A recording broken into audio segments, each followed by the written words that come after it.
এই জগতে এমন অগণিত মানুষ আছেন যারা প্রতিদিন মন্দিরে যান, জপ করেন, ব্রত রাখেন, তপস্যা করেন, তবুও মনে প্রশ্ন জাগে, ভগবান শ্রীকৃষ্ণ কি সত্যি দর্শন দেন? দিলে কাকে দেন, আর কেন সবাইকে দেন না? এই প্রশ্নের উত্তর কোনো অলৌকিক গল্পে নয়, বরং শ্রীমদ্ ভগবদ্গীতা, ভাগবত পুরাণ ও উপনিষদের গভীর তত্ত্বে লুকিয়ে আছে। আজকের এই ভিডিওতে আমরা জানব কৃষ্ণকে পাওয়ার সেই গোপন উপায়, যা বাহ্যিক নয়, অন্তরের। নমস্কার বন্ধুরা, আমি পল্লব, আর আপনারা দেখছেন রাধাকৃষ্ণ ইউটিউব চ্যানেল।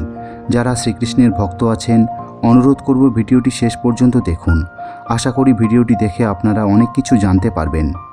এই সংসারে মানুষ অনেক কিছু চায়। কেউ অর্থ চায়, কেউ সম্মান, কেউ সুখ, কেউ মুক্তি। আবার এমন মানুষও আছেন যারা জীবনের এক সময় এসে মনে করেন, সবই তো পেলাম, তবুও মন ভরল না। আসলে আমি ভগবান শ্রীকৃষ্ণকেই পেতে চাই। কিন্তু প্রশ্ন হলো, ভগবান শ্রীকৃষ্ণ কি সত্যি দর্শন দেন, নাকি তিনি কেবল পুরাণের পাতায়, মন্দিরের মূর্তিতেই সীমাবদ্ধ? এই প্রশ্নের উত্তর পেতে গেলে আমাদের আগে বুঝতে হবে আমরা দর্শন বলতে কি বুঝি, আর শাস্ত্র দর্শন বলতে কি বোঝায়।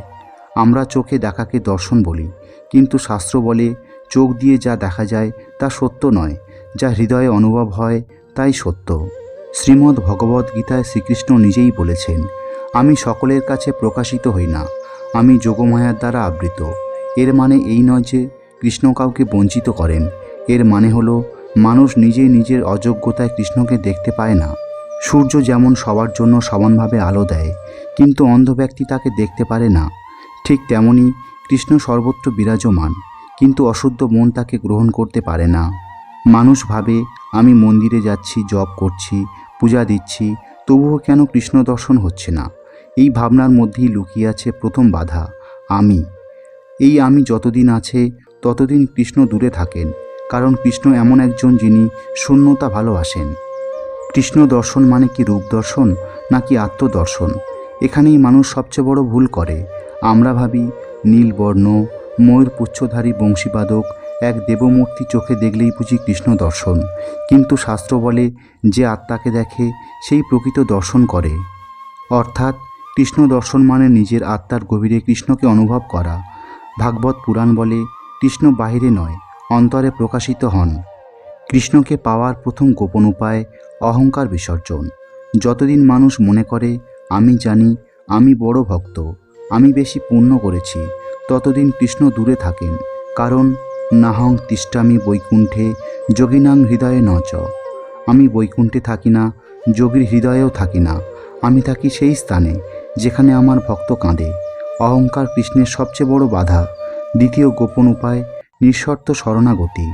সর্বধর্মেন পরিত্যাজ্য মামেকং শরণং ব্রজ। সব ধর্ম, সব পরিচয়, সব আমি ত্যাগ করে আমার শরণে এসো। শরণাগতি মানে সুখ এলে কৃষ্ণের উপর ভরসা, দুঃখ এলে কৃষ্ণের উপর ভরসা। কিছু পেলেও কৃষ্ণ, কিছু হারালেও কৃষ্ণ। যে ব্যক্তি বলে আমার কিছু নেই, সব তুমি, সেই হৃদয়ে কৃষ্ণ আসেন। যেখানে অহংকার নেই, যেখানে দাবি নেই, যেখানে প্রশ্ন নেই, সেখানেই কৃষ্ণ আসেন। ভাগবত পুরাণে বলা হয়েছে, ভগবান কখনো শব্দে ধরা দেন না, তিনি ধরা দেন নিঃশব্দ কান্নায়। যে ভক্ত এখনও হিসাব করে, আমি এত জপ করলাম তবুও কিছু পেলাম না, সে এখনও কৃষ্ণের দরজায় পৌঁছায়নি। কৃষ্ণ কোনো লেনদেনের দেবতা নন, তিনি ব্যবসার ঈশ্বর নন, তিনি শুধুই প্রেমের অধিপতি। যেখানে প্রেমের শর্ত থাকে না, সেখানেই কৃষ্ণ প্রকাশিত হন। শ্রীকৃষ্ণ কাকে দর্শন দেন? এই প্রশ্নের উত্তর খুব সহজ, কিন্তু মানা খুব কঠিন। তিনি দর্শন দেন তাকেই যে আর দর্শন চায় না।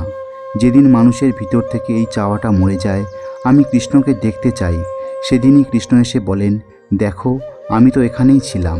শ্রীমদ্ ভগবদ্গীতায় শ্রীকৃষ্ণ বলেন, ভক্তির মাধ্যমে আমাকে জানা যায়।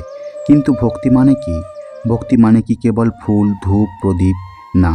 ভক্তি মানে যখন মানুষ নিজের দুঃখে কৃষ্ণকে দোষ দেয় না। ভক্তি মানে যখন মানুষ সুখে অহংকার করে না।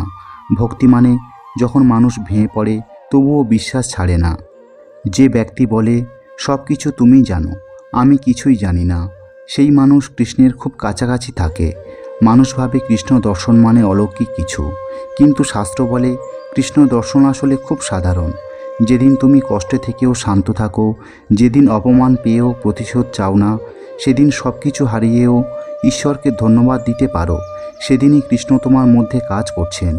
কৃষ্ণ কখনো সামনে এসে দাঁড়ান না, তিনি ভিতর থেকে জীবন চালান। অনেকে বলে, আমি এত বছর ধরে নাম জপ করছি, কিন্তু নাম কি কেবল মুখে, নাকি নাম তোমার আচরণে? যে ব্যক্তি নাম জপ করে কিন্তু অহংকার ছাড়ে না, সে নাম শোনায়, নাম ডাকে না। কৃষ্ণ নাম ডাকলে আসে, শোনালে আসে না।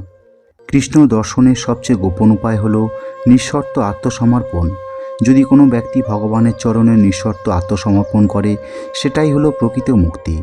যেদিন মানুষ বলে, আমার জীবনে যা ঘটছে, ভালো হোক বা খারাপ, সবই তোমার, সেদিন থেকে কৃষ্ণ দায়িত্ব নেন। গীতাতে ভগবান শ্রীকৃষ্ণ বললেন, সব ধর্ম, সব পরিচয় ছেড়ে আমার শরণে এসো।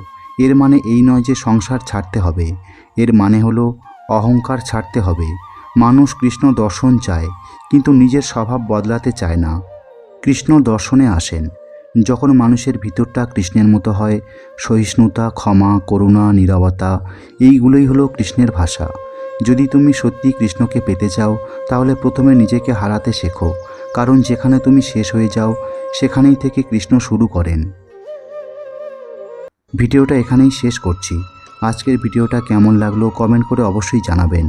ভিডিওটা ভালো লাগলে আমাদের এই চ্যানেলকে অবশ্যই সাবস্ক্রাইব করুন। আর আপনি পরবর্তী ভিডিও কোন বিষয়ে দেখতে চান সেটাও জানান। দেখা হবে পরের ভিডিওতে। ততদিন ভালো থাকবেন, সুস্থ থাকবেন। আর আমি ছিলাম পল্লব আপনাদের সাথে।